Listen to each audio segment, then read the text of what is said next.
My name's Gerry Marshall. My father was the late Gerry Marshall, very well known for racing Vauxhalls with DDT Vauxhall, and especially racing the car behind me, Old Nail. So the car behind me on the left is what we call a Vauxhall Firenza Droop Snoot, or an HPF, a high performance Firenza. They launched in 1973, came out in 1974. Very rare car, they only made 204 of them. Vauxhall very kindly let me borrow the car for the weekend, and it's been fantastic driving it. When Dad started racing for Vauxhall in 1967, the only sort of saloon car they had was what was called a Vauxhall Viva. So they raced the Viva 1256 in 67, 68.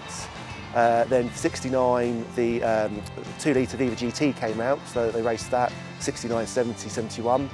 And then 71, Vauxhall launched the Vauxhall Firenza, so they decided to obviously use the Firenza, and sort of took all the expertise and development that they'd got on the Vauxhall Vivas and put them into the Firenza, and then started racing the Firenza. This car is it's affectionately known as Old Nail.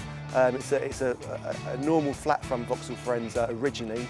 Came out in 1971. Dad raced it with DDT Vauxhall from 1971 up until 1975. Throughout that time it went through many developments, getting the Droop Snoot nose cone when the Droop Snoot road car was launched, getting a 5-speed gearbox, 16-valve engine, which were all things at the time were sort of first thing for racing saloon cars. The first time out was actually at Crystal Palace. In that race, Dad actually wins the race in the Vauxhall Viva, but he'd actually qualified Old Nail, this particular car, in practice, but it was actually a second a lap slower because they hadn't quite got it sorted out. So for the race, they raced the Viva.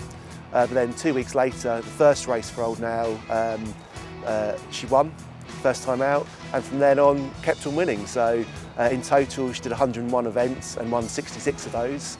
And the car, Dad said was a good Old Nail. He really enjoyed driving her. The last time Dad actually competed in the car was 1978 at Brands Hatch in a sprint, and then since then it hadn't turned a wheel in anger until unfortunately as a family we decided to sell the car in 2011.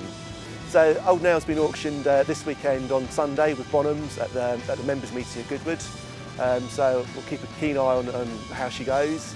And I wish whoever buys her good luck for the future, and I just hope that whoever it is enjoys driving her.